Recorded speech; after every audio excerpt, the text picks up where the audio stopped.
Hi friends, welcome to our channel Shobha cooking blogs. ఈరోజు మన video వచ్చేసి డబుల్ కా మీఠా. డబుల్ కా మీఠా చాలా ఈజీగా, టేస్టీగా, చాలా సింపుల్గా చేసుకోవచ్చు అండి. ఇది ప్రాసెస్ కూడా చాలా త్వరగా అయిపోతుంది.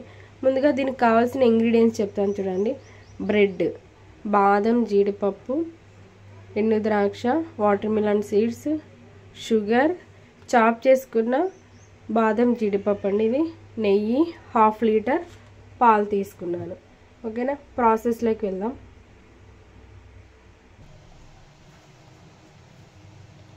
ముందుగా నేను బ్రెడ్ పీసెస్ తీసుకున్నానండి.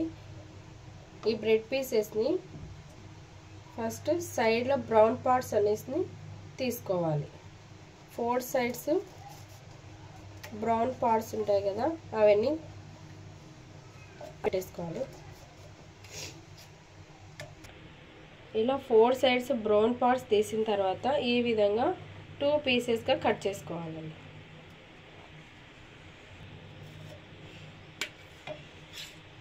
అన్ని పీసెస్ కట్ చేసుకోవాలి. ముందుగా చెప్పాను కదా, 1/2 లీటర్ పాలు తీసుకున్నాను. 1/2 లీటర్ పాలని ముందుగా మరిగించి పెట్టుకుందామండి. బాగా ఇవి మరిగించి చల్లార్చుకోవాలి.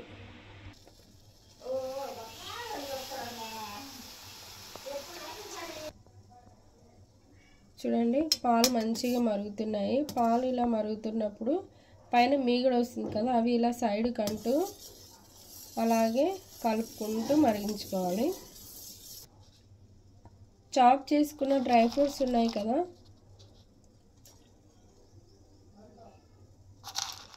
ఈ డ్రై ఫ్రూట్స్ కూడా ఇలా మరుగుతున్న పాలలో వేసుకోవాలి. మీ ఇష్టం అండి, డ్రై ఫ్రూట్స్ ఎన్ని ఉంటే అలా ఇలా చాప్ చేసుకొని వేసుకోవచ్చు. నేనైతే బాదం, జీడిపప్పు వేసుకున్నాను. ఇలా పాలని డ్రై ఫ్రూట్స్ వేసిన తర్వాత మంచిగా కొంచెం కలర్ చేంజ్ అయ్యే వరకు మరిగించుకోవాలండి.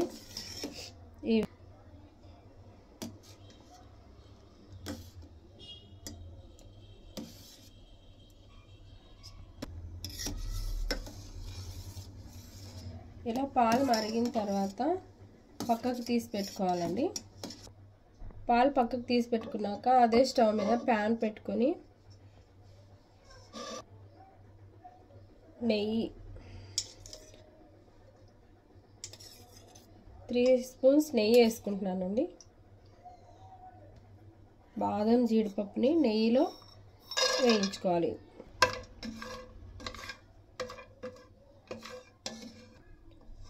ఫ్లేమ్ని లోలో పెట్టుకొని వేయించుకోవాలి. మాడకోకుండా గోల్డెన్ కలర్ వస్తే సరిపోతుంది డ్రై ఫ్రూట్స్ అనేవి.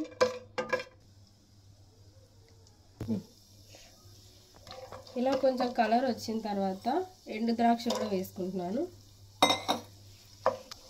ఎండు ద్రాక్ష కూడా ఇవి కొంచెము ఇలా బబ్బుల్లాగా అయ్యేంత వరకు వేయించుకోవాలి. మనకు డ్రై ఫ్రూట్స్ అనేవి ఒక ప్లేట్లో తీసుకుందాం. ఇప్పుడు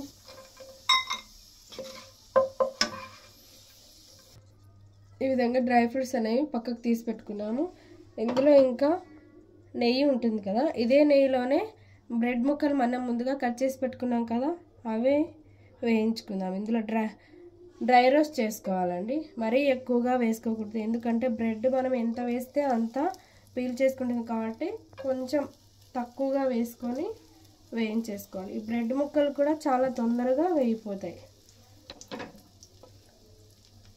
బ్రెడ్ ముక్కలు అనేవి తొందరగా వేగిపోతాయి. లైట్ గోల్డెన్ కలర్ వస్తే సరిపోతుంది. చూడండి, ఇలా ఈ కలర్ వచ్చేంత వరకు వేయించుకుంటే సరిపోతుంది.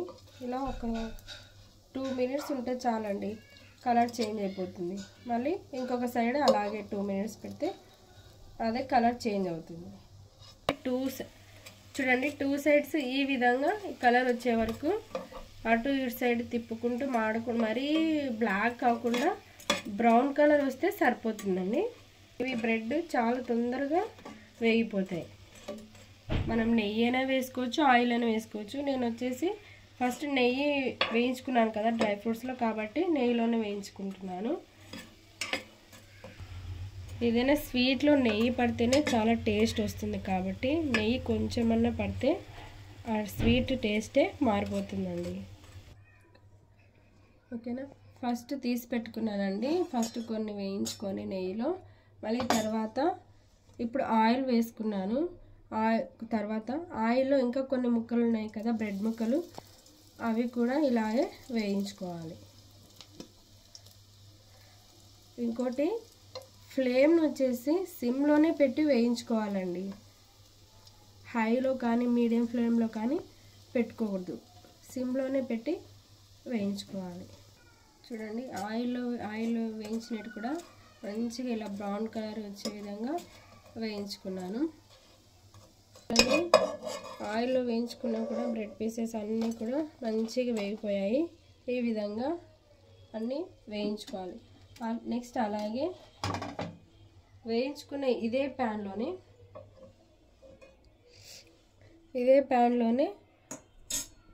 చక్కెర పాకం తయారు చేసుకుందాం. అలాగే ఇదే ప్యాన్లోనే టిష్యూ పేపర్తో కానీ ఏదైనా ఒక క్లాత్తో కానీ క్లీన్ చేసుకొని దీంట్లోనే చక్కెర వేసుకుందామండి. నేను ఈ కప్పుతో 1 కప్ చక్కెర తీసుకుంటున్నాను.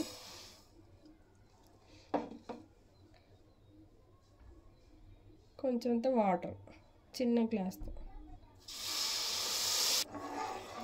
చూడండి, ఈ విధంగా చక్కెర పాకం తయారు చేసుకొని చక్కెర పాకాన్ని లైట్ తీగ పాకం వచ్చే వరకు చక్కెర ముందు కరిగిపోవాలండి. కరిగిన తర్వాత బబుల్స్ వచ్చే ముందర తీగ పాకం వచ్చే వరకు ఇలా కలుపుతూ ఉండాలి. చక్కెర కరిగే వరకు ఫస్ట్ లైట్గా ఇలా కలుపుతూ ఉండాలి. ఈ సిరప్ అనేది చాలా తొందరగా అవుతుందండి. ఈ ప్రాసెస్ కూడా చాలా ఈజీగా తొందరగా అవుతుంది. చూడండి, చక్కెర అంతా మంచిగా కరిగిపోయింది, మంచిగా ఉడుకుతూ ఉందండి. ఇలా ఒక 3 మినిట్స్ ఉడికితే ఈ సిరప్ అంతా కూడా మంచిగా టెక్స్చర్గా వస్తుంది, మనకు కావాల్సిన టెక్స్చర్ అనేది వస్తుంది. చూడండి, 3 మినిట్స్ తర్వాత ఇలా మనకు చక్కెర పాకం అనేది తయారైంది. తర్వాత నేను ఒక 1/2 స్పూన్ ఇలాచీ పౌడర్ వేస్తున్నాను.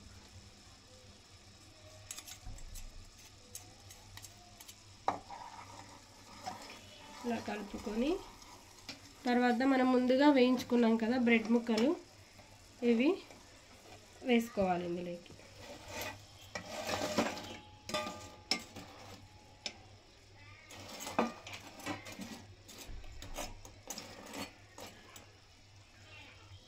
ముక్కలు వేసుకున్న తర్వాత స్టవ్ ఆఫ్ చేసుకోవాలండి. ఒక 5 మినిట్స్ ఉంటే ఇదే సిరప్లోనే ఇవి బాగా మెత్తగా అవుతాయి. ఇలా ప్రెస్ చేస్తూ ఉంటే ఇదే కొంచెం మెత్తబడిపోతాయండి. వీటిని ఇలాగే షుగర్ సిరప్లో 5 మినిట్స్ అలాగే పెడితే మంచిగా సిరప్ను అబ్జర్వ్ చేసేసుకుంటుంది. చూడండి, బ్రెడ్ ముక్కలు మనం షుగర్ సిరప్లో వేసుకున్న తర్వాత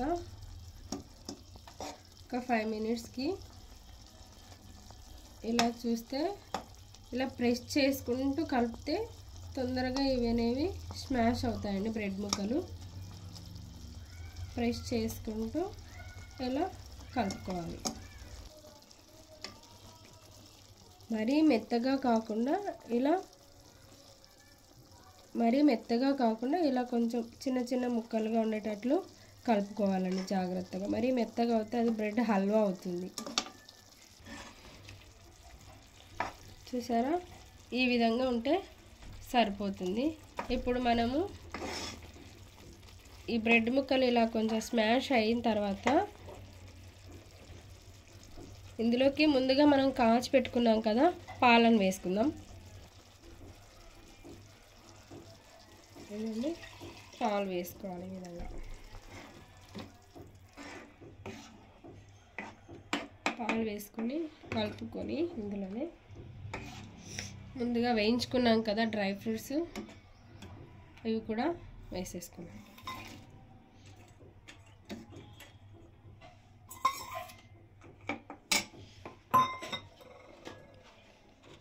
అలాగే water mills watermelon seeds వేసుకుందాం.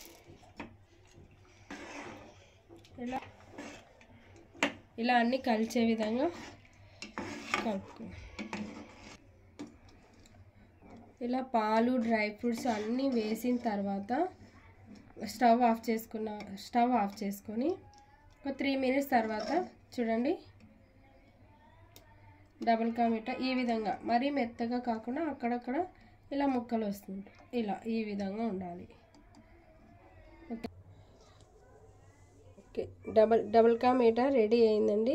చాలా టేస్ట్ అండ్ సింపుల్గా చాలా చిన్న పిల్లలు కూడా చేయొచ్చండి. చాలా తొందరగా కూడా అవుతుంది. మా పిల్లలు అయితే చాలా ఇష్టంగా తినారండి ఈ రెసిపీని. అలాగే మీరు కూడా ట్రై చేసి ఎలా వచ్చిందో కామెంట్స్ రూపంలో కామెంట్ చేయండి. అలాగే నా వీడియో నచ్చినట్లయితే లైక్ చేసి షేర్ చేసి సబ్స్క్రైబ్ చేయండి.